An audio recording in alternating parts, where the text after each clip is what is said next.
नमस्कार, DD news Rajasthan के इस विशेष और आप सबके पसंदीदा कार्यक्रम एजेंडा में आप सभी का स्वागत है। मैं हूं आपके साथ विकास। आज हम बहुत ही महत्वपूर्ण विषय के ऊपर चर्चा करने जा रहे हैं। आज हम बात करेंगे उसकी जो हमारे शरीर, मन और आत्मा के बीच में संतुलन और समन्वय स्थापित करता है।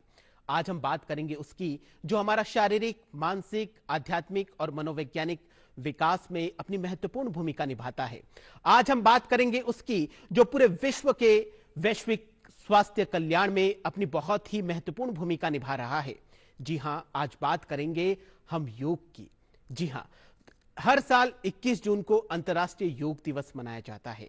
इस बार जो योग दिवस मनाया जा रहा है उसकी थीम भी यही है, yoga for one health one earth. जी हां, एक पृथ्वी और एक स्वास्थ्य के लिए योगा की क्या कुछ महत्वता है, क्या कुछ योगा की वजह से सर्वांगीण विकास होता है, इन्हीं सभी विषयों पर चर्चा करने के लिए स्टूडियो में आज हमारे साथ बेहद ही खास मेहमान मौजूद हैं। और सबसे अच्छी बात यह है कि आज इसी विषय पर चर्चा करने के लिए इसी विषय के विशेषज्ञ हमारे साथ में जुड़े हुए हैं। जल्दी से मैं उनका आपसे परिचय करवा देता हूं। हमारे साथ डॉक्टर मोहित शर्मा जी मौजूद हैं।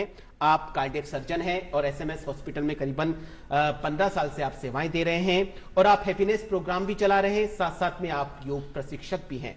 मोहित जी, आपका इस कार्यक्रम में बहुत बहुत स्वागत है। नमस्कार जी। मोहित जी के बाद में हमारे साथ में डॉक्टर कामिनी यादव जी मौजूद हैं। आप करीबन पिछले 15 साल से योग गुरु के तौर पर उत्कृष्टता के साथ में काम कर रही है। इसके साथ ही आपने 2024 में एवरेस्ट बेस कैंप पर आपने सूर्य नमस्कार किया है। डॉक्टर कामिनी यादव जी, आपका भी बहुत बहुत नमस्कार जी। तीसरे आज के जो हमारे खास मेहमान हैं, हमारे साथ में डॉक्टर दिलीप सारंग जी मौजूद हैं। आप योग एवं प्राकृतिक चिकित्सक के तौर पर करीब 25 साल से इस क्षेत्र में उत्कृष्टता के साथ कार्य कर रहे हैं, योग प्रशिक्षक भी हैं। दिलीप जी, आपका भी बहुत बहुत स्वागत है। नमस्कार जी। आप सबके साथ में चर्चा को शुरू करेंगे, लेकिन चर्चा को शुरू करने से पहले योग पर आधारित इस विशेष रिपोर्ट का रुख करते हैं।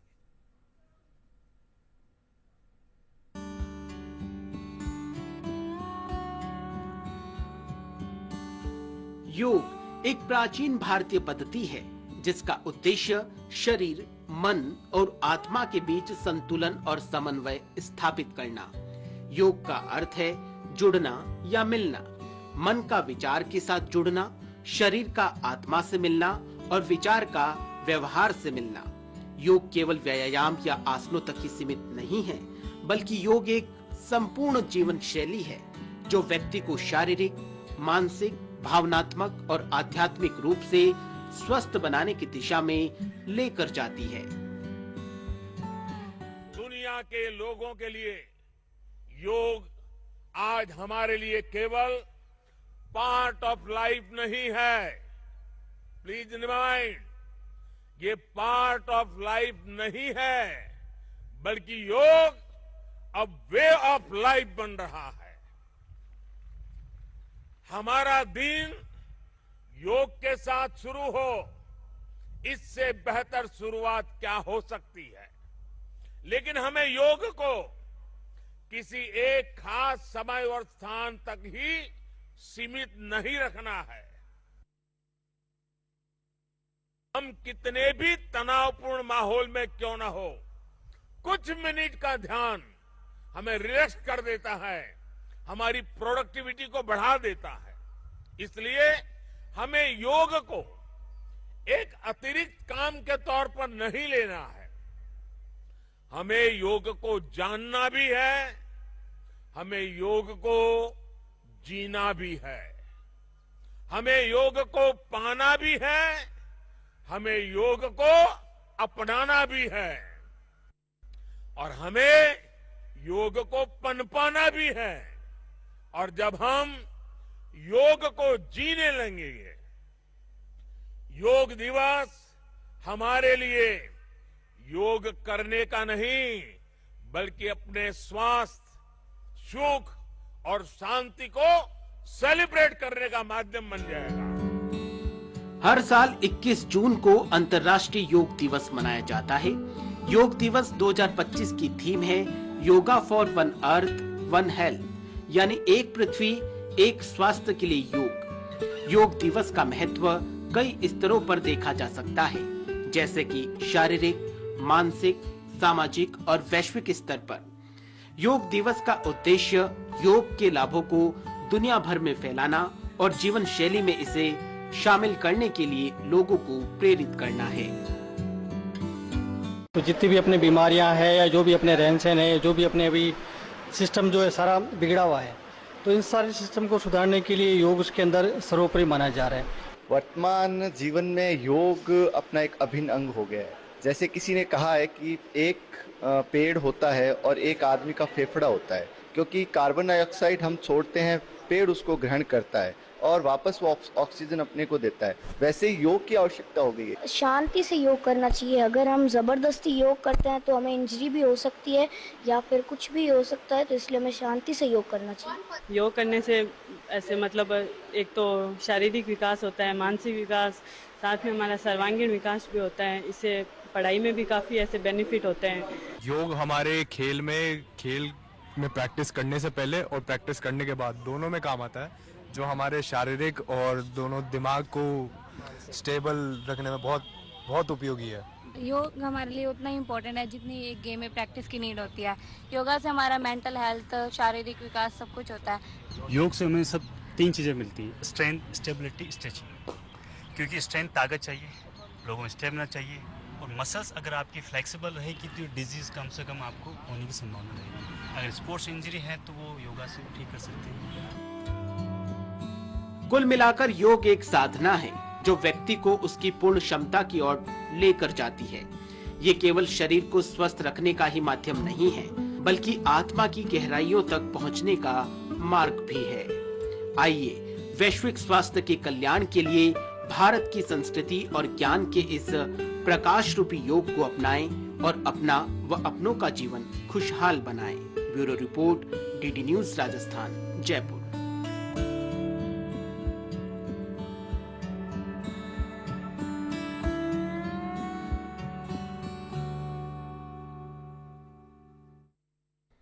जी हाँ, तो आज हम बात कर रहे हैं भारत की सदियों पुरानी विरासत की, the art of life, the way of life, योग की। चलिए चर्चा को शुरू करते हैं। हमारे एक साथ खास मेहमान मौजूद हैं। सर मोहित जी, सबसे पहले मैं आपके पास में आना चाहूंगा। योग का जिक्र हम कर रहे हैं, पूरी दुनिया योग दिवस मना रही है। 21 जून को अंतर्राष्ट्रीय योग दिवस मनाया जाता है। सबसे पहले हम ये जानना चाहेंगे आपसे, योग क्या है? The part of life, art of life, way of life. देखिए, सबसे पहले योग का अर्थ ही समझ लेते हैं। योग का अर्थ होता है जोड़ना। यह युज धातु से बना है जो उपनिषदों में उल्लेखित है। अब आते हैं हम योग क्या है या इसके बारे में बात करते हैं। जैसे ये हॉल है, इस हॉल में अगर हम अंदर एंटर करते हैं और अलग अलग इंस्ट्रूमेंट्स पढ़ें, हारमोनियम, तबला, पियानो, ढोलकी, शहनाई, और ये सारे इंस्ट्रूमेंट अगर अलग अलग बजें, एक अलग अलग रिदम में बजें, तो आपको क्या लगेगा? आपको लगेगा शोर। और यही सारे इंस्ट्रूमेंट अगर एक रिदम में, एक समन्वय के साथ बजें, तो वो क्या लगेगा? संगीत। जैसे संगीत और शोर में भेद है, ऐसे ही योग हमारे जीवन को संगीत बना सकता है अगर हमारे अस्तित्व के सातों स्तर जिनकी हम बात करते हैं, जैसा भी बताया, कुछ स्तरों के बारे में बात करी, शरीर, श्वास, मन, बुद्धि, चित्त और अहंकार, इनको जब एक समन्वय के साथ अगर हम देखते हैं, एक समग्रता के साथ देखते हैं, तो वह हमारे जीवन को बना सकता है संगीत। ज्यादातर आपने देखा होगा लोग आपस में बात करते हैं, शरीर मन की नहीं सुनता, मन शरीर की नहीं सुनता, अलार्म लगाते हैं साहब, उठा नहीं जाता। इसका क्या अर्थ है? आपका जीवन संगीत की जगह शोर बना है। तो इसे ही संगीत बनाने का कार्य करता है योग। और दूसरा, पतंजलि योग सूत्र की अगर हम बात करते हैं तो पहला चैप्टर, नंबर 1, अथ योगानुशासनम। योग क्या है? जीवन का एक अनुशासन, एक discipline. The way of discipline is basically योग। हम योग को गलत परसेप्ट करके इसको केवल शारीरिक व्याधियों और इनके साथ जोड़ के रखते हैं, जो इससे थोड़ा सा स्टेप अप है। जी बिल्कुल, आपके साथ में और विस्तार के साथ में चर्चा करेंगे। लेकिन आज के प्रोग्राम की हमारी बड़ी खास बात यह है कि आप तीनों ही जो मेहमान हैं वो तीनों अलग अलग क्षेत्र से हैं, लेकिन तीनों के रास्ते भले ही अलग है, लेकिन मंजिल एक है। तीनों ही अलग अलग क्षेत्र से जुड़े हुए हैं, लेकिन योग की जो क्रांति है उसमें कई लंबे सालों से आप काम कर रहे हैं। दिलीप जी, आपके पास में आना चाहूंगा। आपके लिए जो योग शब्द है, या फिर मैं यूं कहूं कि योग, उसकी क्या कुछ मायने है? योग का मतलब होता है जोड़ना, डॉक्टर साहब ने बताया जी। योग चित्त वर्ती निरोध है, अपनी मन की, चित्त की वर्तियों को रोकना या अपनी इंद्रियों को वश में करता। उसको योग कहा जाता है। यदि आप मन पे कंट्रोल कर लिया तो आप साधना और योग आराम से कर सकते हैं। योग बहुत बड़ी चीज है, योग कोई छोटी मोटी हस्ती नहीं है, बहुत बड़ी चीज है। उसको महर्षि पतंजलि ने 8 भागों में बांटा है, जैसे यम, नियम, आसन, प्राणायाम, प्रत्याहार, ध्यान, धारणा, समाधि। मतलब 2 भागों में उसमें बहिरिंग और आंतरिक योग में बांटा गया है। तो योग आप शारीरिक जैसे योग कर रहे हैं, एक्सरसाइज कर रहे हैं, आप एक्सरसाइज योग में थोड़ा सा फर्क होता है। एक्सरसाइज आप घूम रहे हैं वो एक्सरसाइज है। योग के लिए एक स्थान, निश्चित स्थान होना चाहिए, आपके ढीले कपड़े होना चाहिए, खाली पेट होना चाहिए। तो ये योग की कुछ सावधानी है, उसको ध्यान में रखते हुए योग की क्रिया करनी चाहिए, जिससे शारीरिक, मानसिक और आध्यात्मिक तीनों रूप से स्वस्थ रह सके व्यक्ति। मन, शरीर, आत्मा। मन, शरीर, आत्मा की बात करी। मन क्या है? अंदर जो बैठा है। शरीर आपका स्थूल शरीर जो है 5 तत्वों से बना हुआ है। आत्मा सही और गलत का इंडिकेट करती है जी। तो उसको योग में, क्योंकि योग यदि करता है तो मन और शरीर, आत्मा तीनों की शुद्धि एक साथ कर सकते हैं जी। नहीं तो नहीं हो सकती है जी। बिल्कुल, आपके साथ में और विस्तार के साथ में चर्चा करेंगे, लेकिन कामिनी जी आपके पास में आना चाहूंगा। पिछले 15 सालों से आप योग के क्षेत्र में बड़ी ही उत्कृष्टता के साथ में कार्य कर रही है। आपके लिए योग के क्या मायने हैं? मैं जैसा कि डॉक्टर साहब ने अभी बताया कि योग मीन्स युज अर्थ मतलब जोड़ना। ये सभी लोग जानते हैं, सबको एक ये शब्द याद हो गया है कि योग मतलब जोड़ना। अब जोड़ना कैसे है? सबने बता तो दिया कि हमें मन को आत्मा से जोड़ना है, शरीर को परमात्मा से जोड़ना है, लेकिन अभी भी बहुत सी भ्रांतियां हैं जो योग के लिए है। अगर हम समाज में देखें तो फॉरेन में देखा जाए तो सबको ऐसा लगता है कि एडवांस आसन करना ही योग है, मतलब हर तरीके के आसन हमें आने चाहिए तब योग है। अब यही ट्रेंड अभी इंडिया में भी आ गया है। जितना भी यंग जनरेशन है, यूथ है, उसको लगता है कि हमें सबसे पहले एडवांस आसन सिखा दीजिए। मतलब उनका अर्थ जो स्थिर सुखम, जैसा पतंजलि योग सूत्र में महर्षि पतंजलि ने कहा था, स्थिर सुखम आसनम, आप एक स्थिर अवस्था में बैठे हैं वही आसन।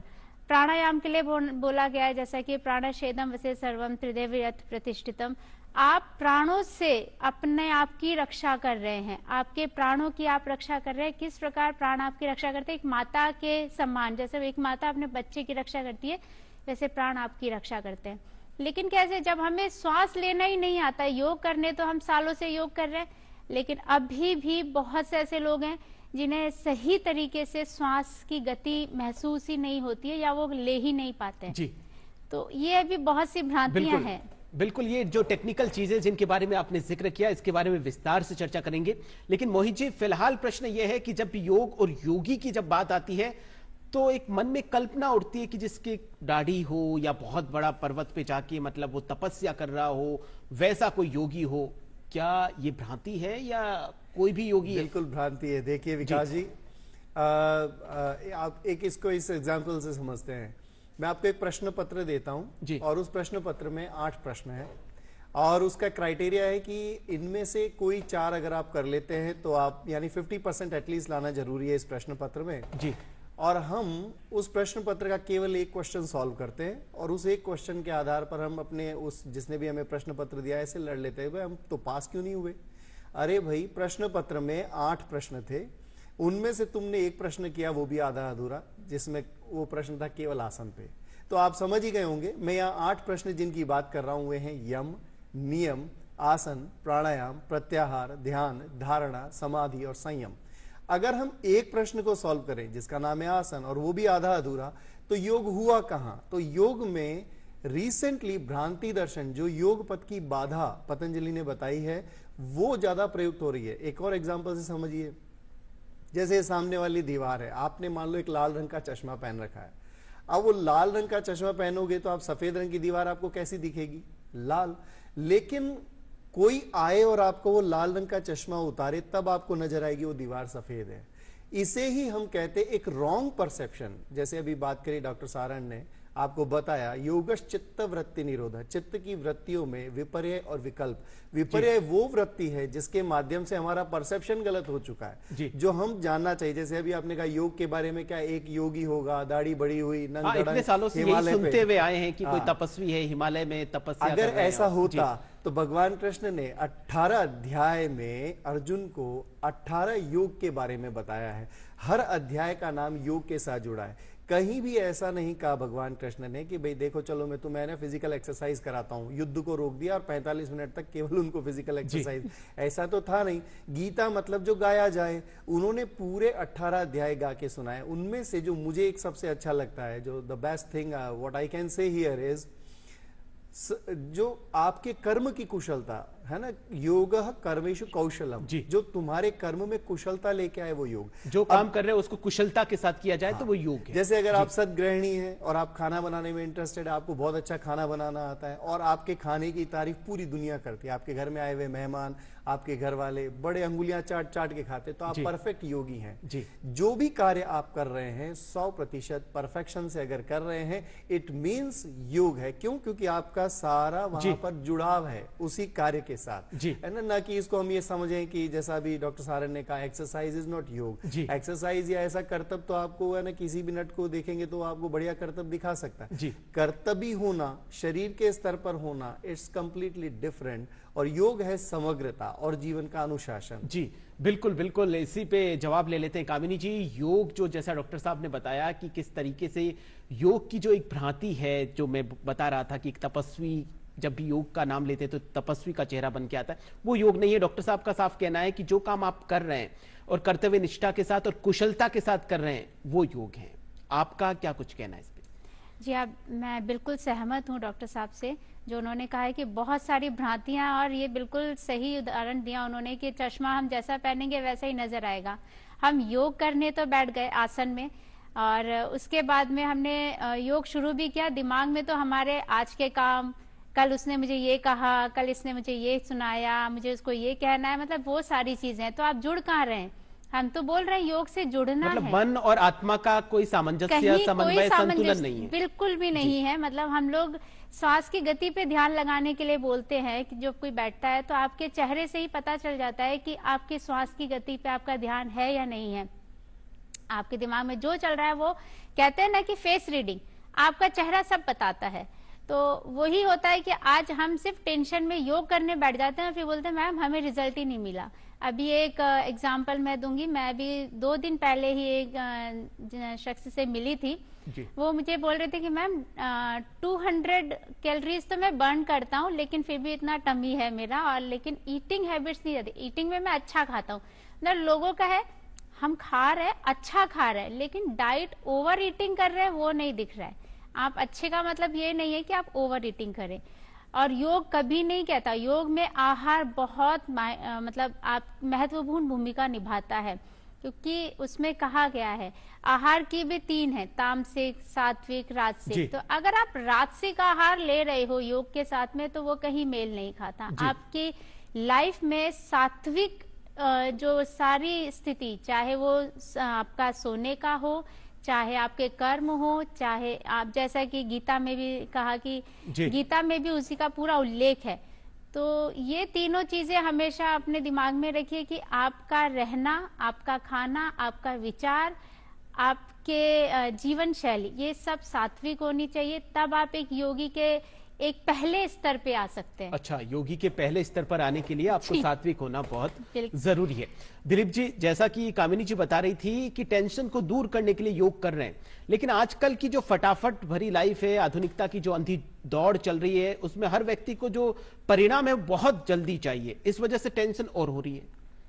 देखो सर, योग से शारीरिक, मानसिक, आध्यात्मिक तीनों संतुष्टि तो मिल सकती है, शरीर स्वस्थ भी हो सकता है। मेन आहार जो है, आहार यदि आप दिनचर्या और आहार नहीं सुधारेंगे तब तक योग नहीं कर सकते हैं। जैसे आप दिनचर्या, जैसे लेट उठते हैं आप, योग तो कभी कर सकते हैं, कहते खाली पेट करना चाहिए। खाली पेट तो मैं रात को 2 बजे सोता हूं और सुबह 11 बजे उठता हूं, तो खाली पेट ही होता है। तो वो समय नहीं होता है। आपकी पहले दिनचर्या को सुधारना है। दिनचर्या को कैसे सुधारेंगे?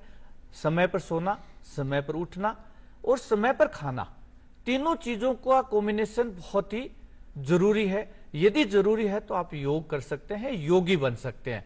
योगी का कोई जरूरी नहीं है वो दाढ़ी वाला हो या आप उस वेश में हो, कोई जरूरी नहीं है। मैं घरगृहस्थी वाला हूं फिर भी योगी कहला सकता हूं, योगी बन सकता हूं, क्योंकि मैं योग करता हूं, साधना करता हूं और साधना के साथ में मेरी दिनचर्या है उसको मैं संयमित और नियमित रखता हूं। उसके कारण से मैं स्वस्थ रहने का एक फंडा अपना रखा है। क्योंकि सुबह आज जो लाइफ स्टाइल है, मोबाइल जो है, लाइफ स्टाइल बीमारियां, बहुत सारी लाइफ स्टाइल बीमारियां हैं, उसके लिए योग बहुत फायदा करता है। जैसे सर्वाइकल स्पॉन्डिलाइटिस है, लंबर है, ये सारी लाइफ स्टाइल बीमारियां हो गई। क्योंकि इसको मोबाइल आप लेटे हो, आप तकिया लगा रखा है, मोबाइल लेटे लेटे देखे हो तो आपके गर्दन में दर्द 100% आएगा। आप रात को 2-2 बजे तक मोबाइल देख रहे हो, कोई भी लेट सो रहे हो, आप खाना, क्योंकि डिनर का मतलब कोई भी डिक्शनरी में सायकालीन भोजन दिया हुआ है, रात्रि का भोजन नहीं दिया है। परंतु अपन जो भी शादी में जाते हैं, डिनर रात को 11 बजे से लेके आवागमन तक, ये डिनर नहीं है। डिनर का मतलब सायकालीन, जैसे जैनिज में होता है जी, सूर्य अस्त होने से पहले खाना खाना योगी के लिए बहुत जरूरी होता है।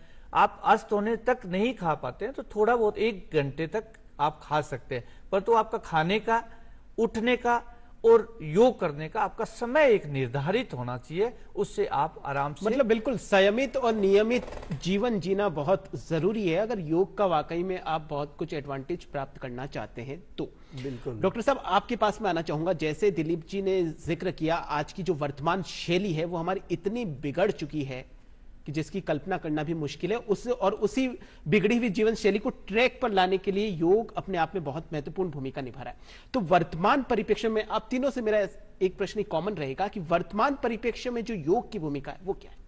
देखिए, सबसे पहले अभी हमने जो डिस्कशन किया इसमें हम क्लेरिफाई हो गए, योग माने अनुशासन, डिसिप्लिन। डॉक्टर सारण ने, डॉक्टर कामिनी जी ने बताया योग मीन्स डिसिप्लिन।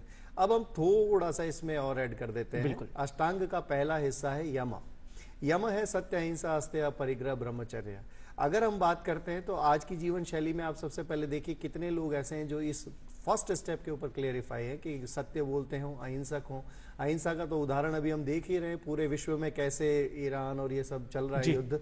तो आज के परिप्रेक्ष्य में सबसे ज्यादा आवश्यकता है योग को अपनाने की, क्योंकि योग में अहिंसा की भी हम बात करते हैं। सत्य, अहिंसा, अस्तेय, अपरिग्रह, ब्रह्मचर्य, तब जाके होता है एक हिस्सा यम पूरा। फिर आता है नियम शौच, संतोष, तपस, स्वाध्याय, ईश्वर प्रणिधान। इनमें से हम कहीं भी थोड़ा सा भी, जिसको कहना अगर 1% भी अपना लें तो ये सारा हमारा काम कंप्लीट होता है। नाउ वर्तमान परिप्रेक्ष्य में stressful life related to the diseases. देखो, अगर हम इसमें बात करें तो आपने एक चीज देखा होगा कि कुछ ऐसे लोग होते हैं जो सब कुछ खाने के बाद भी 100 वर्ष की आयु लेते हैं। कुछ ऐसे लोग होते हैं जो जीवन में पूरा अपना दिनचर्या को फॉलो करते हैं, फिर भी उनकी लाइफ बहुत कम होती है, कैंसर से या और किसी सघन बीमारी से पीड़ित होते हैं। ऐसा क्यों? इसके पीछे अगर हम जाएं तो मूल रूप से एक सिद्धांत कार्य करता है जिसे हम कहते हैं तनाव। अगर हम तनाव की स्थिति में भोजन करते हैं तो वो बन जाता है जहर या विष, और अगर वही हम हमारे मस्त स्थिति में उस भोजन को करें, चाहे हमने विष भी खाया, तो वो बन जाता है अमृत। इसका एक एग्जाम्पल देता हूं। एक आयुर्वेद में रिसर्च हुआ था, मैं पिछले 3-4 दिन पहले पढ़ रहा था। उस रिसर्च में था, क्योंकि वो हमारे कार्डियक से रिलेटेड था, उस रिसर्च में था कि वियान प्राण जो हृदय गति से आपको पूरे शरीर को रक्त संचार प्रवाहित करता है, यानी कार्डियक एंड वैस्कुलरिटी से रिलेटेड को हम कहते हैं वियान प्राण। तो उसमें मेंशन था कि भारत में कुछ ऐसे लोग हैं, उसमें मेंशन था जैसे जगन्नाथपुरी और बहुत सारी ऐसी जगह जहां पर लोग घी खाते हैं, चूरमा खाते हैं, बड़े सेहतमंद होते हैं, 100-100 किलो के होते हैं और उनका आयुष्य 100 वर्ष का होता है और उनकी कॉरोनरी में कहीं ब्लॉक नहीं होता। अगर घी खाने से कॉरोनरी में ब्लॉक होता, जैसा कि हम मॉडर्न साइंस में पढ़ते हैं, तो फिर इस हिसाब से तो सबसे ज्यादा प्रोन वो होने चाहिए थे, लेकिन ऐसा नहीं है। दूसरी स्थिति हम देखते हैं आजकल, जैसे बैंगलोर, हैदराबाद या हाईटेक सिटीज में लोग भाग रहे हैं, भागम भाग करते हैं, और 20 साल का युवा, 25 साल का हम करते हैं भी। जैसे रिसेंटली बाईपास सर्जरी की बात करूं तो मुझे याद आता है एक 26 वर्ष के युवक का हमने CABG किया था, and he was a rickshaw puller, rickshaw चालक व्यक्ति जिसका हमने बाईपास सर्जरी किया।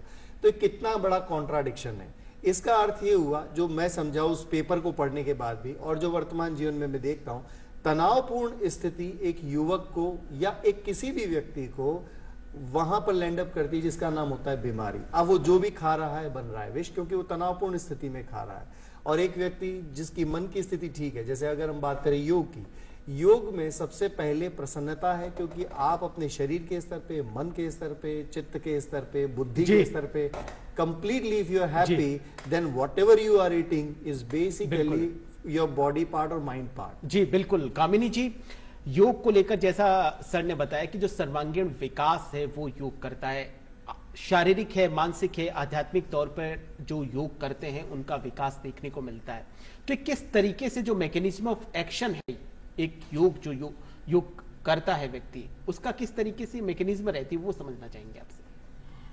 देखिए, जैसा कि हमने उसमें पतंजलि योग सूत्र में कहा गया अंतरंग में धारणा, ध्यान, समाधि।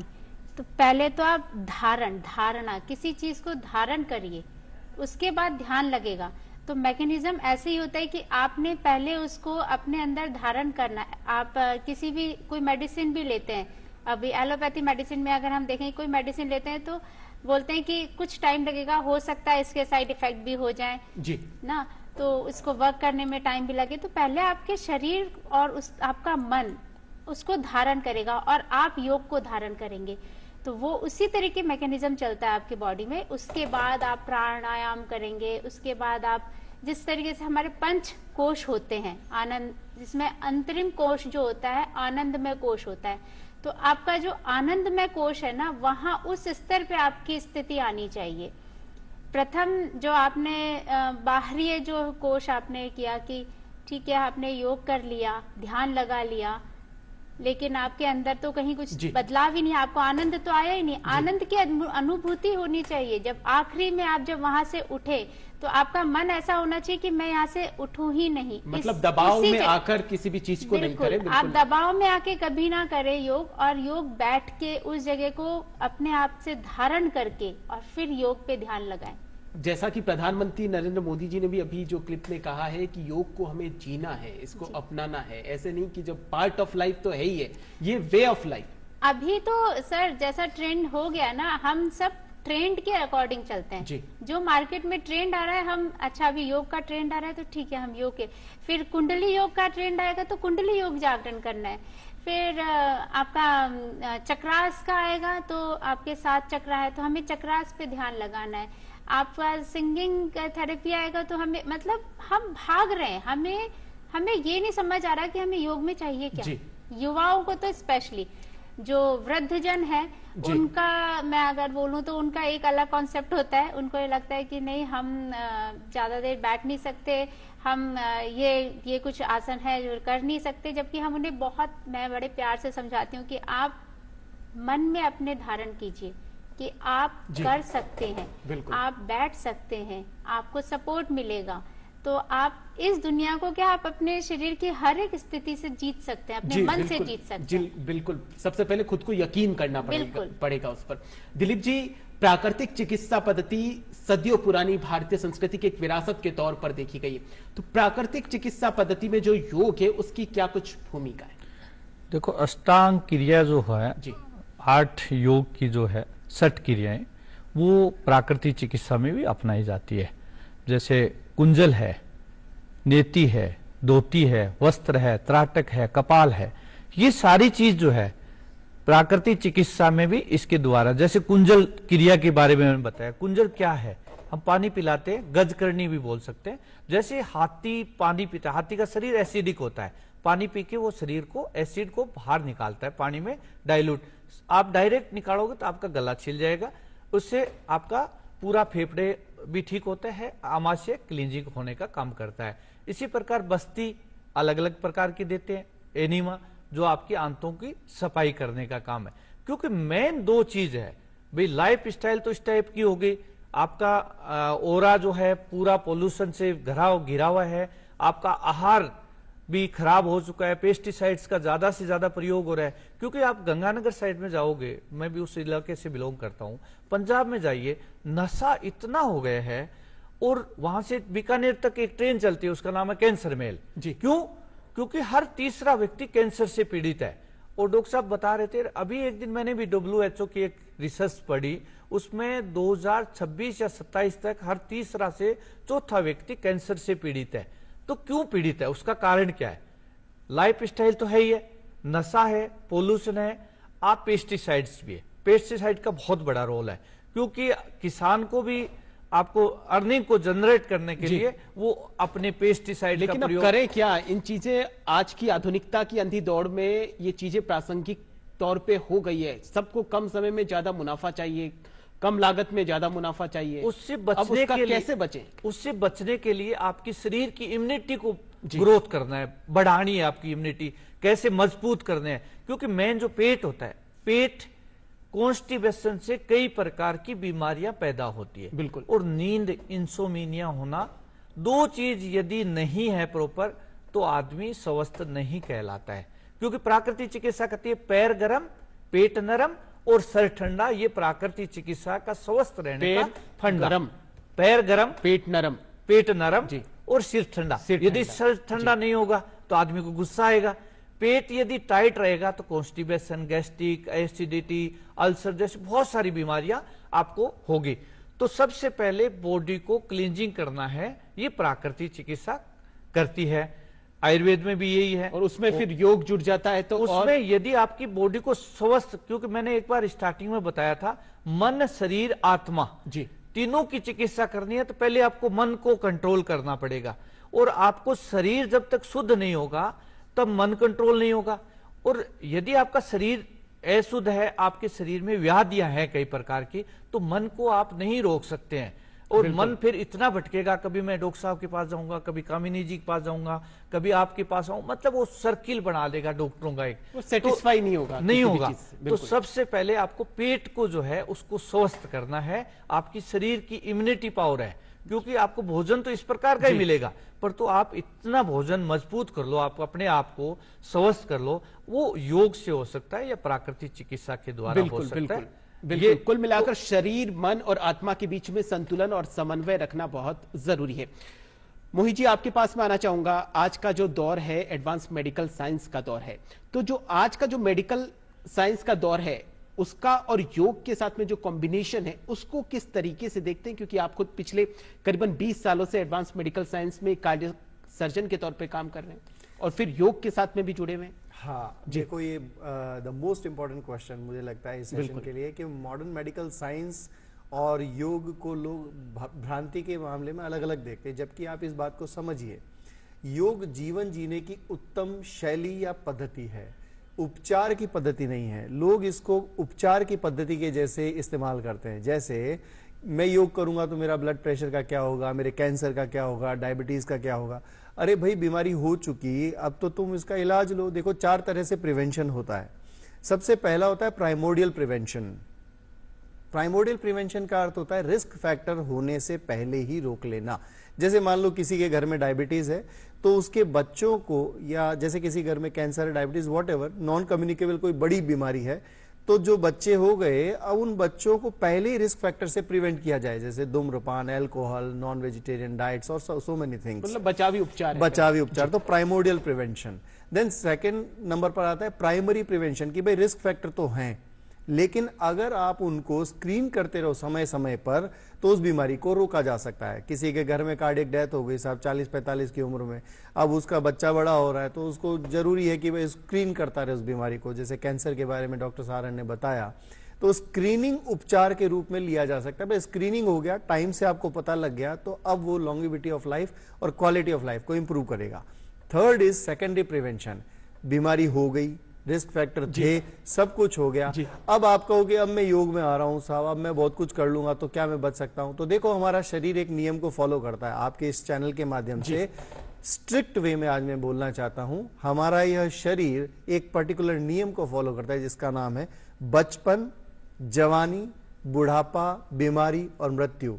आप योगी हैं, आप चिकित्सक हैं, आप कुछ भी हैं, इस फेज से आपको गुजरना ही है। तो इंपॉर्टेंट क्या हुआ, whatever you are living, it should be with a good quality of life। तो योग एक उत्तम जीवन जीने की शैली है और उसको उत्तम जीवन जीने की शैली के जैसे ही हमको इस्तेमाल करना चाहिए।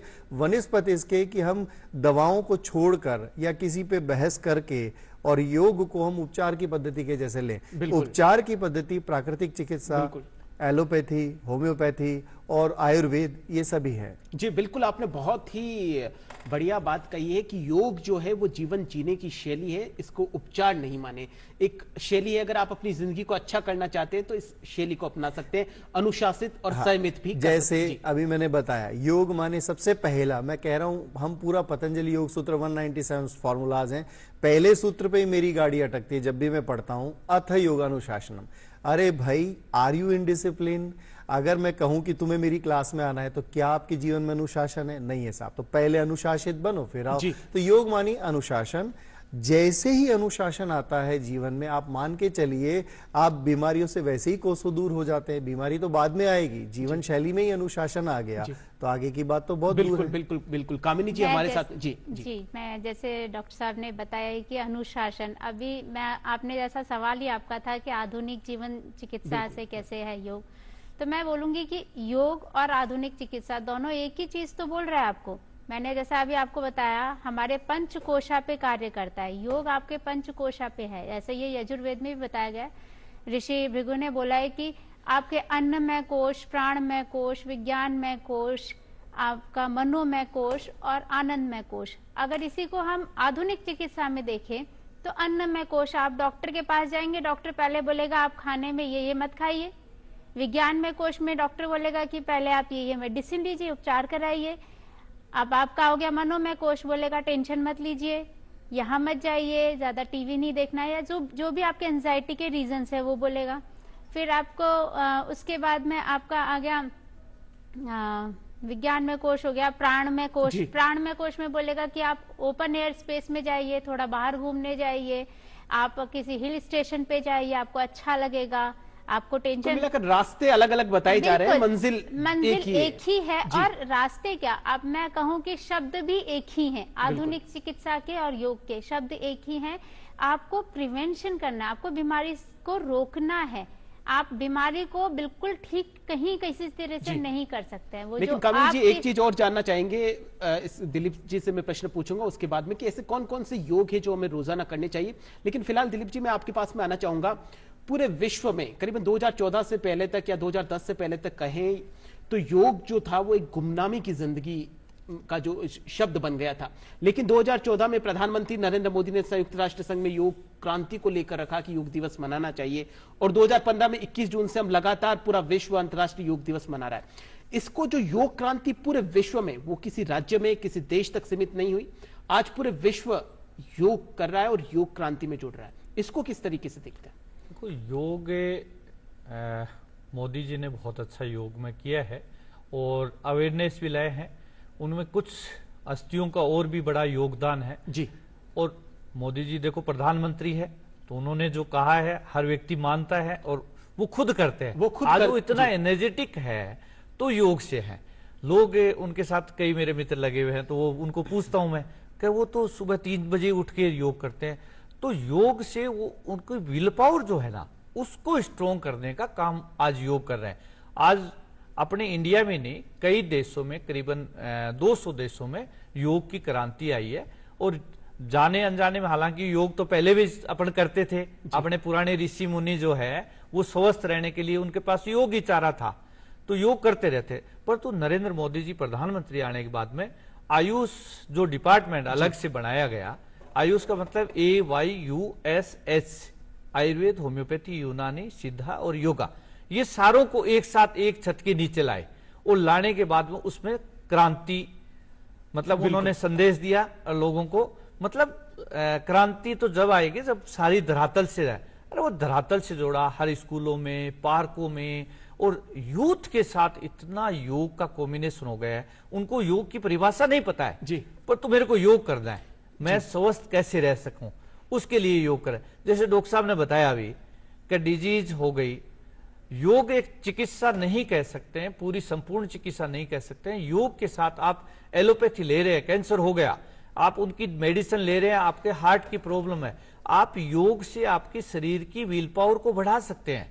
आपकी लाइफ स्टाइल चेंज कर सकते हैं। इससे आपकी शरीर को जो स्मूथली आराम से चला सकते हैं जी। और योग, मोदी जी तो सब एक खुद ही योगी है। ये योग क्रांति का ही परिणाम है कि आज हमारे पास में एक की बजाय 3-3 योग प्रशिक्षक मौजूद है, क्योंकि एक जमाना था जब गिने चुने योग प्रशिक्षक मिलते थे और वही उनसे ही हम योग सीखने की कोशिश करते थे, वो भी बहुत कम स्तर पर। और आज हमारे साथ में 3-3 लोग योग प्रशिक्षक मौजूद हैं। कामिनी जी, आपके पास में जिसका मैंने सारंग जी से प्रश्न पूछा था उससे पहले आपसे जिक्र किया था कि ऐसे कौन से योग है जिनको एक व्यक्ति को रोज करना चाहिए? देखिए, मैं स्पेसिफिक तो ऐसा नहीं बोलूंगी कि ये योग करना चाहिए। आराम, मैंने पहले ही आपको बताया कि हर जगह कुछ यूनिवर्सल चीजें होती है जिसको रोज किया जा सकता है। जी बिल्कुल, उनके बारे में मैं 4 स्तर पे बताया गया ना कि आप खड़े होके, बैठ के, लेट के, पेट के बल, तो ये सभी आपके शरीर पे कार्य करते हैं। मतलब हर एक सीरीज है, हर आसन की एक स्थिति है। आप खड़े होके करने वाले आसन, बैठ के करने वाले आसन, पेट के बल लेट के करने वाले आसन, पीठ के बल लेट के करने वाले आसन, हर आसन आपके अलग अलग शरीर के जो अंग हैं, आपके जो सिस्टम है, ऑर्गन्स है, उन पे इफेक्ट करता है। तो रोज 2-2 करके भी अगर हर सीरीज का आसन करते हैं तो काफी है, बहुत ज्यादा लगता भी नहीं है। आप सिंपल करिए ना, आपको बहुत ज्यादा अर्धकटी चक्रासन पूरा करने की कहाँ जरूरत है आपको? अर्धकटी चक्रासन बता दिया आपको, आप अर्धकटी चक्रासन करिए। आप पवन मुक्तासन में आप पूरा नहीं कर सकते तो एक बार पवन मुक्तासन करिए। तो आप उसमें एक सीरीज बनाइए, 2-3 आसन का कॉम्बिनेशन बनाइए, जिस तरीके की भी आपकी, अगर आपको कोई अपनी सामर्थ्य के अनुसार आपका शरीर जितना कहे, जो अलाउ करे वो ही करना चाहिए। फोर्स में मैं जैसा क्लास लेती हूँ तो हमेशा बोलती हूँ कि फोर्स लगा के मत करिए। जो मैं कर पा रही हूँ वो मेरे शरीर की क्षमता है, आपके शरीर की क्षमता नहीं है। आपको अपने शरीर की संरचना और क्षमता के अनुसार कार्य करना है। जी बिल्कुल, शरीर की प्राणायाम में भी लोगों का यही गलतफहमी है कि हम 500 कपालभाति करते हैं।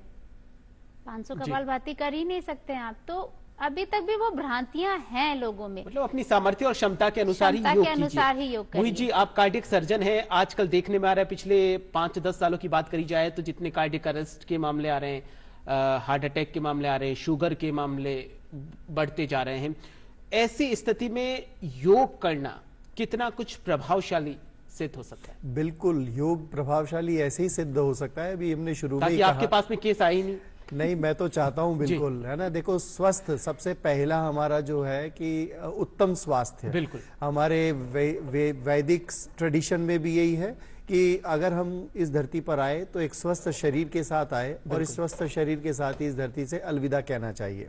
Now the important part is कि अगर हम इस एरा की बात करते हैं तो इस एरा यानी इस युग में सबसे महत्वपूर्ण है नॉन कम्युनिकेबल डिजीजेज, जिसमें कार्डियक डिजीज एक सबसे बड़ा बर्डन है। Blood pressure, cardiac disease, diabetes, ये सारे नॉन कम्युनिकेबल डिजीजेज में आते हैं। तो यहां पर योग का सबसे महत्वपूर्ण रोल ये है, जैसे ही हम जीवन जीने की शैली और पद्धति को बदलते हैं तो हम सारे रिस्क फैक्टर्स को साइड बाय साइड कर देते हैं। द मोस्ट इंपॉर्टेंट पार्ट, जैसे डॉक्टर सारन ने बताया, मॉर्निंग में उठना, ब्रह्म मुहूर्त। आप में से आई थिंक जो लोग मुझे अभी सुन रहे होंगे तो इस बात को जानते होंगे, सूर्योदय से पहले उठना और सूर्योदय के बाद उठना, जीवन शैली वहीं से आरंभ हो जाती है। If you are in early morning उठने वाले लोग हैं तो मुझे इस बात से कोरिलेट कर रहे होंगे, सूर्योदय से जो पहले उठता है उसको जीवन में कभी समयाभाव नहीं होता। ज्यादातर लोग भागम भाग में क्यों होते हैं? टाइम नहीं है, टाइम नहीं है, टाइम नहीं। टाइम इसलिए नहीं है because you are already late in the morning.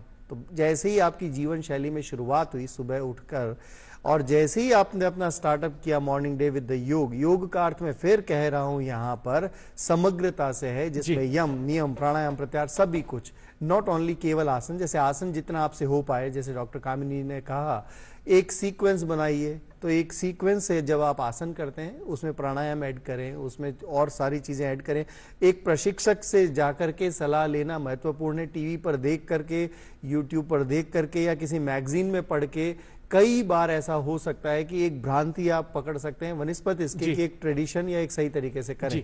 तो नॉन कम्युनिकेबल डिजीजेज में स्वस्थ जीवन जीने की शैली आपके सारे रिस्क फैक्टर्स को साइडलाइन करती है। That is why it is important. जी, मैं इस बात से सर से बहुत सहमत हूँ, क्योंकि मैं जब काठमांडू में पोस्टेड थी तो वहाँ पे मेरे एक स्टूडेंट थे, यंग था, 25 इयर्स का होंगे। और कोविड में उन्होंने यही किया कि यूट्यूब पे देख के उन्होंने योगा करना शुरू किया। अब उसका उन्हें साइड इफेक्ट हुआ कि उन्हें लंबा रीजन में प्रॉब्लम क्रिएट हो गई और बैक पेन सीवियर हो गया, जबकि वो साइकिलिंग बहुत अच्छे से करता था। अब उससे मतलब चलना बैठने में भी उसको प्रॉब्लम हो रही थी। तो उसने मेरे पास जब आया तो ये बोला कि मैम मुझे बैक पेन बहुत है और मैं ये योग उससे करता था तो उसकी वजह से हुआ। तो मैंने कहा ये योग करने से नहीं हुआ, योग में आसन गलत तरीके से करने से हुआ, क्योंकि ना आप YouTube पे देख रहे हो, अब वो जैसा कर रहे हैं, वो जैसा बता रहे हैं, आप समझ ही नहीं पा रहे हैं और आपकी पोजीशन भी कोई देखने वाला नहीं है। तो इसीलिए कहा जाता है कि योग प्रशिक्षक के अंडर गाइडेंस ही आप कोई आसन प्रॉपरली करें। बिल्कुल, आपने बिल्कुल सही कहा कि योग प्रशिक्षक के गाइडेंस में ही योग करें। मोहित जी, आपके पास में आना चाहूंगा। कार्डियक अरेस्ट का कोई पेशेंट है, हार्ट अटैक का कोई पेशेंट है, उसका ऑपरेशन हो चुका हो, क्या ऐसी स्थिति में योग किया जा सकता है? बिल्कुल, किसी भी अवस्था, किसी भी उम्र। अधिकतर ये भ्रांति है कि जो हार्ट के पेशेंट है वो योग नहीं करें। नहीं, देखो है ना, एक बात कही थी कामिनी जी ने, बहुत बढ़िया बात कही कि फोर्स, आप अपने चेहरे की मुस्कान को एक लिटमस के जैसे ले सकते हैं। जब भी आप कोई आसन करें तो मुस्कुराते हुए करें। अगर आपकी मुस्कान डिस्टॉर्ट हो रही है, इसका मतलब अब फोर्स लग रहा है, वहीं रुक जाइए, है ना। It is a very simple thing कि you can take it's just like a litmus. तो क्या है, सबसे पहले हम देखते हैं रिहेबिलिटेशन पार्ट। कार्डियक सर्जरी हो गई या कोई मेजर ऑपरेशन हो गया या किसी मेजर मान लो हॉस्पिटल से रिकवरी फेज में पेशेंट है, उस स्थिति में धीरे धीरे ग्रेजुअली, जैसे हम भोजन आहार को शुरू करते हैं, वैसे ही हम धीरे धीरे अपनी इस दिनचर्या को भी सेटल डाउन कर सकते हैं। उसमें स्टार्ट फ्रॉम द वॉकिंग, जैसे पहले पैदल चलना शुरू किया, फिर अगर आपको लगा हाँ इतना मैं टॉलरेट कर सकता हूं, फिर थोड़ा और आगे बढ़े, फिर थोड़ा कुछ उसमें आसन जोड़े। और इंपॉर्टेंट मैं फिर आपको कह रहा हूं, यहाँ दो महत्वपूर्ण चीजें हम बार बार छोड़ रहे हैं जिसमें से एक है ध्यान, मेडिटेशन। बिल्कुल, ध्यान एक ऐसी विधा है, एक ऐसी पद्धति है, आप यकीन जानिए कि आपसे कुछ भी नहीं अगर हो रहा तो अभी जैसे प्रधानमंत्री जी ने कहा शुरुआत में ही कि 10 मिनट का ध्यान आपको रिजुविनेट कर देता है। और मैं आपको यहाँ जोड़ना चाहूंगा, अगर आप 20 मिनट का ध्यान करते तो 6 घंटे की नींद के बराबर है। मतलब 6 घंटे की नींद लेना और 20 मिनट का ध्यान बराबर है। In fact meditation is deeper than the deep sleep. मतलब अब आप सभी लोग जानते हैं, नींद हमारे को ऊर्जा देती है। If you are getting a deep sleep then you are energise.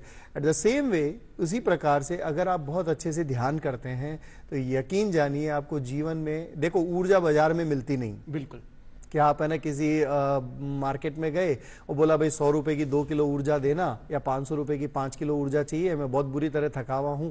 अभी देखो, मैं आपके स्टूडियो में आने से पहले जस्ट ऑपरेशन थिएटर कंप्लीट करके आया, है ना। तो it's a very simple, you just sit down and close your eyes and meditate, and immediately when you open your eyes, आप देखिए आप तुरंत ऊर्जा फील करेंगे। और यही इंपॉर्टेंस है कि आपसे आसन हो पा रहा है, ठीक है, नहीं हो पा रहा कोई बात नहीं, हाथ पैर तो हिल ही रहे हैं। बताया स्थिरम सुखम आसनम। दूसरा है, हाँ जी बिल्कुल, लेकिन इसमें सबसे जरूरी बात यह है कि योग प्रशिक्षक की देखरेख में जरूर करें। लेकिन सर, सबसे बड़ी बात यह है कि आजकल काफी हमारे आसपास में ऐसे व्यक्ति मिल जाएंगे जिनका कोलेस्ट्रॉल भी बढ़ा हुआ रहता है, जिनको ये पता ही नहीं है कि उनके हार्ट की प्रॉब्लम है या कोलेस्ट्रॉल की प्रॉब्लम है, और ऐसे में अगर वो योग करते जा रहे हैं तो क्या इस स्थिति में योग उनके लिए कुछ हद तक हानिकारक हो सकता है? नहीं, देखो है ना, ज्यादातर लोग आजकल केवल देखकर और सुनकर कर रहे होते हैं। आप देखोगे मॉर्निंग वॉक फैशन का ट्रेंड बन गया, जैसा कामिनी जी ने है ना, सवेरे योगा मैट लिया और अपना चल दिए उठा के। बट एक बात यहाँ ऐड कर रहा हूँ, योग इज नॉट द लग्जरी और लीजर ऑफ द लाइफ। योग is basically part of life, way of life, जैसा बताया प्रधानमंत्री जी ने। इसीलिए प्रशिक्षक की आवश्यकता होती है। अगर हमारे जीवन में कोई प्रशिक्षक या मास्टर नहीं होगा जो आपको एक प्रॉपर ट्रेडिशन गाइड नहीं करेगा, यकीन जानिए आप डिरेल्ड हैं। तो इंपॉर्टेंट पहला स्टेप तो यही है कि जब आपको लगता है कि अब कार्डियक सर्जरी हो गई या कोई मेजर प्रोसीजर हो गया, इमीडिएटली यू कैन कंसल्ट। हमारा भारत एक ऐसा देश है, आपके पास में बहुत सारे ऐसे लोग, ऐसे सलाहकार, ऐसे प्रशिक्षक आपको मिल सकते हैं जिनमें आप समझते हैं इस बात को कि आपको एक उचित शिक्षक की जैसे ही सलाह मिलेगी। प्रशिक्षक के तौर पर कामिनी जी मौजूद है। कामिनी जी, योग को देखते हुए क्या कुछ चैलेंजेस हैं जो इंसान फेस कर रहा है अभी? ऐसा कुछ लगता है आपको कि योग के समक्ष ये चुनौतियां हैं जिनसे निपटना बाकी है? अभी एक्चुअली जैसा अगर मैं बोलूं, बहुत सारे पार्क्स तो खुल गए हैं जहां पे योग शिक्षा के लिए बहुत सारे टीचर्स भी फ्री में वहां अवेलेबल होते हैं, करवा भी देते हैं। लेकिन फिर भी वहाँ प्रॉपर मेंटेन नहीं, हम लोग ही नहीं करते हैं। मतलब अगर मैं बोलूँ सिविलाइजेशन में थोड़ा सा अभी कमी है लोगों में कि हम खुद ही अपनी जगहों को मेंटेन नहीं करते हैं। अब घर के अंदर हैं जो मल्टी स्टोरी बिल्डिंग्स में रहते हैं, उनके पास में स्पेस की बहुत ज्यादा प्रॉब्लम होती है, तो बोलते हैं कि हम नीचे बैठ के कैसे करें, या अगर किसी को फिजिकल प्रॉब्लम है वो बोलेंगे कि हम नीचे बैठ के कैसे करें। तो ये थोड़ी अभी चैलेंजेस हैं लोगों में, तो उसके लिए अवेयरनेस लेके आना बहुत जरूरी है कि आप उसको किस तरीके से, जैसे अगर आपने सुना हो BKS अयंगर जी बहुत ही अच्छे प्रशिक्षक थे और उन्होंने इस पद्धति को अपनाया जिसमें कि सपोर्ट के थ्रू, प्रॉप्स के थ्रू आप कैसे योग आसन करना है, लेकिन आसन को किस तरीके से आप कर सकते हैं किसी चीज का सहारा लेके। आप ही के घर में बहुत सारी चीजें हैं, तो वो उन्होंने अवेयर करवाया। लेकिन अभी भी लोगों में उसमें भी अब अगर मैं कहूँ कि ट्रेंड आ गया, मतलब उसके अंदर उन्होंने बीमारी को कैसे आप हील कर सकते हैं, अपने प्रॉब्लम्स को कैसे हील कर सकते हैं, प्रॉपर आसन कैसे मेंटेन कर सकते हैं, वो उन्होंने बताया था। अब हो गया है कि हम पूरा स्ट्रेच कैसे कर लें, मतलब जिम्नास्टिक कैसे कर लें BKS अयंगर, मतलब स्टेप बाय स्टेप अपन को आगे बढ़ना है। बिल्कुल जी। सारंग जी, आपके पास मैं आना चाहूंगा। प्रधानमंत्री नरेंद्र मोदी जी ने अभी मन की बात कार्यक्रम में कुछ दिन पहले जिक्र किया था, जो मोटापा है बहुत बड़ी समस्या है, और उन्होंने तेल का भी अपने जो खान पान है उसमें कम से कम यूज करने के लिए कहा था। तो मोटापा जो है, मोटापा वो पूरे विश्व की समस्या बनती जा रही है, और भारत में तो कुछ ज्यादा ही। मोटापा सर डाइट जो है ना उसका कारण है, या आपकी लाइफ स्टाइल जो है वो खराब है उसका कारण भी मोटापा का कारण माना जाता है, या आपका इंडाइजेशन है उसका भी कारण माना जाता है। मोटापा का हेरिडेटरी भी है, पर मोटापा का आपकी जो लाइफ स्टाइल है ना उससे भी बहुत फर्क पड़ता है। मोदी जी ने बताया भी था, मैंने भी सुना था, बहुत एक छुपी हुई समस्या है जिसके बारे में जागरूक होना बहुत जरूरी है सर, क्योंकि लगातार बढ़ती जा रही है, बढ़ती, और हम मानते भी नहीं कि मोटापा कोई बीमारी है। मोटापा, हाइपरटेंशन और डायबिटीज हर घर में प्रवेश कर चुकी है जी। और बात कर रहे हो तेल की, तो मैंने थोड़े दिन पहले भी एक सुना था, पढ़ा था, भास्कर में आया था कि WHO ने कहा है कि रिफाइंड तेल से 20 लाख लोगों की हर साल मौत होती है जी। तो रिफाइंड तेल के बारे में थोड़ा सा मैं बताना चाहता हूँ। रिफाइंड तेल जो रिफाइन करता है, जैसे पुराने समय में अपने घर में तेल काम लेते थे, मकर संक्रांति पर जैसे अपने बड़ा बनाना है या कोई और भी काम, उस तेल को रीयूज नहीं करते थे। आज कचौरी वाला है, उस तेल को आज यूज कर रहा है, कल यूज कर रहा है, परसों यूज कर रहा है, कंटिन्यू उसी में कचौरिया तल रहा है, समोसा तल रहा है, वो पॉइजन बन गया है, तो अपन जहर खा रहे हैं। दूसरा जो रिफाइंड तेल का जो तरीका है, मेरा एक मित्र है उसकी फैक्ट्री में एक दिन गया, तो उसको कम से कम 100 डिग्री टेम्परेचर में सरसों के तेल को उबाला जाता है, गर्म किया जाता है, उसके बाद वो उसको 3 या 4 टाइप के ऐसे केमिकल्स है जो शरीर के लिए बहुत ही हानिकारक है, वो डालते हैं उसको फाड़ने के लिए। कुल मिलाकर हमारे खान पान में ऐसी कई चीजें हैं जिनके ऊपर हमें ध्यान देने की बहुत जरूरत है। छोटा सा एक उदाहरण दूं सर, आप घर में एग्जॉस्ट लगा हुआ है ना जी, उसको देखिए और उसमें रिफाइंड तेल का तड़का लगाइए, और 1 महीने बाद में उसे एग्जॉस्ट की फोटो कहे, दूसरा साइड में आप घानी का तेल लीजिए, क्योंकि पुराने समय में घानी का तेल खाते थे जी। और रिफाइंड तेल से बहुत सारी बीमारियां आ रही है। दूसरी फास्ट फूड, मैंने एक आर्टिकल लिखा, fast food, fast life, fast death. जितने फास्ट फूड आए हैं, क्या fast food, fast life, fast death, तीनों एक दूसरे के पूरक है जी। जैसे मैं अभी डॉक्टर साहब को बता रहा था, मैं आ रहा था, मेरे आगे 4 गाड़ियां खड़ी, पीछे वाला हॉर्न, मतलब सहनशीलता उसके पास नहीं है, विल पावर इतनी कमजोर कर चुके हैं, भाग लगा रहे हैं रेस, जबकि आगे वो जाके फोन पे लगा होगा, 10 मिनट खराब करेगा। मिलाकर इन स्थितियों से निपटने के लिए योग अपनी बहुत ही महत्वपूर्ण भूमिका निभा सकता है। अभी मैंने रिसेंटली एक आर्टिकल भी आया है कि आप जो खाना खाते हैं, जब आप उसको च्युइंग करते हैं, तो एग्जैक्टली सही कहा गया है कि 32 टीथ आपके 32 टाइम्स आपको च्युइंग करना है। हम इतना टाइम खाने को खाने में देते ही नहीं है, हम क्या करते हैं फटाफट। एक वो रीजन भी आपके मोटापे का है, क्योंकि जब आप खाने को प्रॉपरली नहीं खाते हैं तो आपका मेटाबॉलिज्म सिस्टम खराब हो गया है, और जब वो खराब हो गया है तो ऑब्वियसली आपका फैटी लिवर होगा, शुरुआत बिल्कुल दांतों का काम अपने खाने को चबाने का से ही शुरू हो जाता है। सर से बेटर तो कौन जाएगा, नहीं, दांतों का काम चबाने का है, उसका काम अपने आंतों से करा रहे हैं। एक समय में जाके आंतें थक जाएगी, अब जो भी भोजन खाएंगे पेट फूलेगा, कॉन्स्टिपेशन होगी, सारी उसके बाद में प्रॉब्लम्स फिर पेंटासीड लेनी शुरू करेंगे। देखो एसिड आपके शरीर में बहुत जरूरी है जी। पर तो एक्स्ट्रा एसिड जो है वो आपके कहीं न कहीं जाके कोई भी पार्ट पर अटैक करता है, उसके कारण से आपका लीवर डैमेज होगा, किडनी पर भी इफेक्ट डालेगा, आपके शरीर के अंतों पर भी इफेक्ट डालेगा। तो एसिड जो है, एसिड इतना ही होना चाहिए, क्योंकि एसिड का कारण आप दांतों से काम नहीं ले रहे, अंतों को काम ले रहे हैं। भाई आप 7 दिन काम करते हैं, इसलिए संडे को मोदी जी ने तो 5 ही दिन कर दिया जी। इसलिए कर दिया कि 5 दिन के बाद में जो 2 दिन रेस्ट के साथ उठोगे तो आप और ज्यादा एनर्जेटिक, अधिक ऊर्जा के साथ में काम करेंगे। नींद बहुत जरूरी है। मोहित जी से इस सवाल का प्रश्न ले लेते हैं। मोहित जी, अपने राजस्थानी में कहावत है कि जिम ने कम जाया करो, नहीं तो जिम जाना पड़ेगा। देखो कि आप जब जिमते हो यानी खाना खाते हो तो उसको उसी अनुपात में खाए जितना जरूरत हो, नहीं तो फिर जिम जाएंगे। एक इसका बेसलाइन आपको बता देते हैं। हमारे स्टमक की कैपेसिटी, जैसे आप ये अपनी अंजलि में जितना समा है इतना एक बार में आपका डाइट होना चाहिए। इनफैक्ट हमारे ब्रेन में एक कैपेसिटी होती है सेटाइटी सेंटर और हंगर सेंटर जी।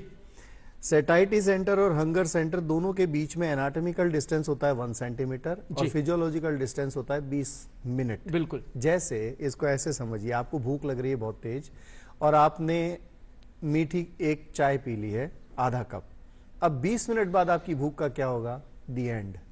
समझे कि नहीं समझे? मतलब भूख मर गई, जिसको अपन लोकल लैंग्वेज में। क्यों?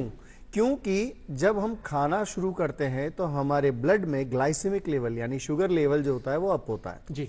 तो लोग क्या करते हैं, खाना तब तक खाते रहते हैं जब तक ग्लाइसेमिक लेवल बढ़े, तो उनको भूख का अंदाज नहीं होता है कि उनको खाना कितना है। दैट इज वाई वो कंटिन्यू 20 मिनट तक उसको खाना नहीं कहते, उसको कहते हैं चरना जी, जस्ट लाइक एनिमल। लेकिन अगर खा रहे हो आप तो आप यकीन जानो जितना आपको भूख है उससे हाफ पर आप रुक जाओ जी, आधे घंटे बाद यू विल फील कंटेंटेड, आपको तृप्ति का अनुभव होगा जी। क्यों तृप्ति का अनुभव होगा? क्योंकि हमारा सेटाइटी सेंटर को ऑर्डर मिल चुका है, इस व्यक्ति का पेट भर गया है, होल्ड। जी बिल्कुल। एक अंतिम प्रश्न आप तीनों से जल्दी से मैं उसका जवाब जानना चाहूंगा, क्योंकि हमें पता है कि योग सर्वांगीण विकास के लिए, पूरे वैश्विक स्वास्थ्य कल्याण के लिए बहुत जरूरी है। 2047 तक भारत को विकसित राष्ट्र की श्रेणी में लाना है। ऐसे में जो योग क्रांति चल रही है वो अपनी कितनी बड़ी भूमिका निभाने वाली है? जल्दी से सर। परफेक्ट भूमिका निभाने वाली है और आपके इस चैनल के माध्यम से मैं एक संदेश भी देना चाहता हूं। जो भी लोग मेरी बात यहां सुन रहे हैं, एक सूत्र याद रखिए, सतु दीर्घ काल नैरंतर्य सत्कार सेवितो दृढ़ भूमि। आप निरंतर योग के पथ पर बढ़ते रहिए, श्रद्धा पूर्वक बढ़ते रहिए, एक प्रशिक्षक के साथ आगे बढ़ते रहिए। मेरा यकीन जाने बिल्कुल स्वयं का विकास ही राष्ट्र का विकास है। जी जी बिल्कुल। कामिनी जी, मैं ये बोलना चाहूंगी कि आप बैक टू बेसिक पे आ जाइए। जैसा हमारी पुरानी दिनचर्या पहले के जीवन हुआ करते थे उसी पे आ जाइए, जो फास्ट लाइफ है वो जो चलती जा रही है, तो आप अपने आप को खोते जा रहे हैं। योग आप कितना भी करिए तब आप अपने उस स्तर पे नहीं पहुंच पाएंगे। तो योग बहुत बड़ी भूमिका निभा रहा है आपकी लाइफ में, तो इसे बैक टू बेसिक पे ले आइए, पुरानी जीवन शैली पे आइए और योग को अपनाइए। जी सारन जी, बिल्कुल बिल्कुल साहब। 2047 की आपने बात करी है, योग का बहुत ही जरूरी है। यदि नहीं रहेंगे तो आने वाले डिजीज तो आए दिन बढ़ रही है, चाहे कोरोना हो या और भी बहुत सारी डिजीज बढ़ रही है, उसको रोकने के लिए भी योग, क्योंकि योग आपकी स्टेमिना, विल पावर बढ़ाती है, उससे आपकी कई प्रकार की डिजीज रोक सकते हैं, ठीक करने की नहीं कही है। और हर योग, जो कामिनी जी ने बताया था, योग एक आप पे अलग अलग एज ग्रुप के साथ में योग करना चाहिए। ये नहीं है कि एक ही टाइप के योग, जैसे कमर दर्द वाले हैं उसको जमीन पर नहीं बैठ सकते हैं, पर तो आप चेयर पे बैठ के, पाटा पे बैठ के योग कर सकते हैं। मतलब अपनी क्षमता और सामर्थ्य के साथ में योग जरूर करें। और जिम और योग में थोड़ा सा फर्क है सर जी। जिम के लिए आपको कहीं जाना पड़ेगा, योग के लिए कहीं नहीं जाना पड़ेगा। आप योग शिक्षक से सीख लीजिए और आपने अपनी योगा मैट रखे, होटल में, धर्मशाला में, जहां भी जाएंगे आप योग कर सकते हैं। ऐसा ही है कि हम फोर्सफुली, जैसे सर ने बोला था, मेरे को अभी याद आया कि ध्यान हमेशा लगाना चाहिए। तो मेरे एक स्टूडेंट था काठमांडू में, उसने वो विपश्यना जाते थे, आप कंटिन्यू वहाँ पे आपको कितने घंटों तक बैठना होता है विपश्यना में, तो उसका हैमस्ट्रिंग इतना ज्यादा स्टिफ हो गया कि उसे बैठा नहीं जा रहा था। जी, हर चीज तो कुल मिलाकर अपनी क्षमता और सामर्थ्य के साथ में योग प्रशिक्षक की देखरेख में योग जरूर करें। और कहते भी हैं कि पहला सुख निरोगी काया, और इस काया को निरोगी बनाए रखने में योग का हमारे जीवन में बहुत ही महत्वपूर्ण भूमिका है। आज आप तीनों इस प्रोग्राम में पधारे और इतनी सरलता के साथ, सहजता के साथ इस विषय पर अपने सुझाव रखे। आप तीनों का बहुत बहुत धन्यवाद। आपको भी बहुत आपको भी धन्यवाद, आपने हमें बुलाया। डीडी न्यूज राजस्थान के आज के इस विशेष कार्यक्रम में फिलहाल के लिए इतना ही। आप देखते रहिए आपका अपना news channel DD news Rajasthan. नमस्कार।